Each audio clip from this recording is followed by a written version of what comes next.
불조 통기.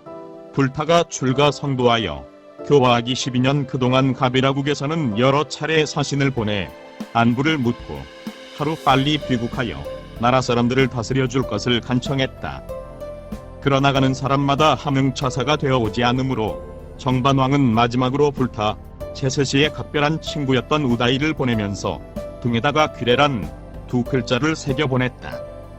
우다이가 중림정사에 이르러 먼저 간 9사람의 사신들이 모두 중이 되어 부처님의 법문을 듣고 있는 것을 보고 깜짝 놀라며 편지를 전했다.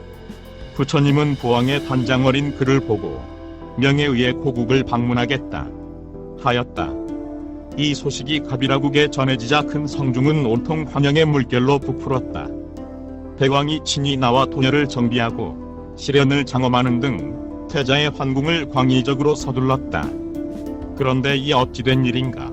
몸에는 극히 간단한 도의를 입고 한 팔에는 법장을 들고 또 한 팔에는 바로를 든 사문. 그의 명성은 오천축국에 떨쳤고 그의 제자는 구름 보이듯 했었는데 마땅히 황금 가마를 타고 금이 환양을 해야 할 그 성자가 그렇듯 초라한 모습으로 나타나자 놀란 것은 국민뿐만 아니었다. 부왕은 분개했다. 앞면에 노색을 띠고 크게 꾸짖음을 내릴 기세였다. 그러나 그가 불타 앞에 다가섰을 때 그의 원만장엄한 용왕과 해와 달 같은 빛이 쏟아져 부왕은 위압에 눌려 말도 못하고 공손히 손을 모았다. 그대가 시달다인가? 내 그대를 보지 못한 지 12년이 무슨 천행이냐? 이 무슨 광경인가?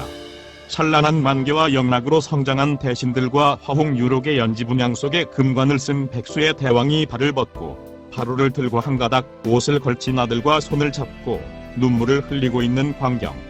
그 무슨 절호의 대비인가?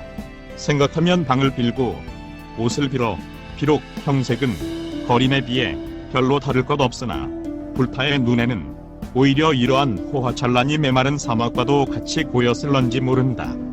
이렇게 하여 부왕과 불타는 함께 자리에 앉았다. 부왕의 흉중에는 한편 기쁘면서도 한편 슬픈 천가지 만가지 생각이 구름처럼 떠올랐다. 아내, 아들 시딸다여, 네가 다시 부모를 찾아 고향에 돌아왔구나. 네가 만일 나의 뒤를 이어 이 세상에 이렇게 머물러 준다면 나의 만년은 얼마나 행복할까. 그러나 너는 이미 도를 얻은 사람, 이왕국 보기를 한 티끌 속의 겨자와 같이 생각할 것이 아닌가. 부왕은 이와 같은 여러 가지 생각에 얽혀 불타의 용모를 바라보니 그의 얼굴은 너무나도 단엄하고 장례하여 티끌 하나 찾아볼 수 없었다. 자비와 지혜의 빛, 그 빛이 너무나도 영롱하고 현란하여 그 속에서는 어떠한 명예에도 이익도 찾아볼 수 없었다. 부왕은 차마 그 가슴 속에 사무친 이야기들을 꺼내지 못했다. 그러나 불타는 부왕의 마음을 살펴보고 저는 진실로 부왕의 마음을 위로해드리고 싶습니다. 자비로운 온정은 천지를 덮고도 남음이 있습니다. 그러나 원컨대 저를 위한 생각은 하지 마옵소서. 제 마음은 이미 세상 영화를 떠난 지 오래입니다. 또 돌아오려고 해도 돌아올 길이 없습니다. 원컨대 부왕께서는 저를 사랑하는 마음을 옮겨 이 나라 만민을 위해 써주십시오. 부왕은 기가 막혀 말문을 열지 못하고 있다가 이 세상 어느 임금이 백성을 사랑하지 않는 이 있겠느냐? 나라를 사랑하는 것도 중요하지만 나라를 사랑해야 할 사람은 더욱 중요하다. 그런데 너는 어찌하여 우리를 이렇게 부끄럽게 하는가? 우리 집에는 부처를 공양할 만한 재산과 능력을 가지고 있지 못하다 생각하는가? 그렇지 않습니다. 그렇지 않으면 어찌하여 그대는 분소의를 입고 바로를 가지고 거리를 배회하며 걸식하는가? 저는 오직 제 조상의 법을 이어받았을 뿐입니다. 무엇이라고? 조상의 뜻을 받는다고? 너의 조상 마하삼마타왕 이후로 우리 집에서는 아무도 걸식하는 사람이 없었다.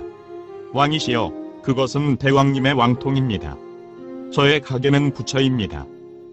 부처는 진리를 깨달은 사람, 진리를 깨닫고 부처가 된 사람은 과거에도 수없이 많이 있지만 대왕께서 7대의 선영을 섬유하는 것 같이 7대의 부처님만을 든다면 비파시불, 시기불, 비사부불, 고유손불, 분하암모니불, 가섯불이 그 6이고 제가 제7대가 됩니다. 그리고 다음에는 또 미륵불이 탄생할 것입니다. 그런데 이 모든 부처님들은 한결같이 탁발로 목숨을 유지하였을 뿐 스스로 경영하는 바 없었습니다. 말을 듣고 보니 일생, 일회, 일족, 일가에 그쳤던 자기의 생각이 너무나도 어리석었음을 생각한 대왕은 비로소 어둠에 눈이 트이는 듯 스스로 눈물을 흘리며 내 지금에야 비로소 출리의 도를 얻었다. 먼저 내 마음을 오해시킨 것은 왕과 족, 그리고 나의 명예와 자손에 대한 집착 때문이었다. 그런데 지금은 모든 번뇌가 씻은 듯이 사라지고 말았다. 시딸다여, 내가 없었더라면 나는 영원히 이 인생의 고민을 벗어날 수 없었을 것이다. 하고 감사하였다.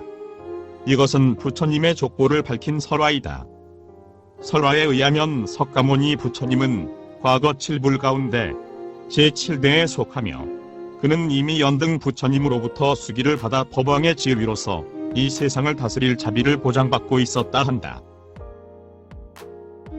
구독과 좋아요를 클릭해 주시면 불교 전파 및 불경 보급 사업에 많은 도움이 됩니다.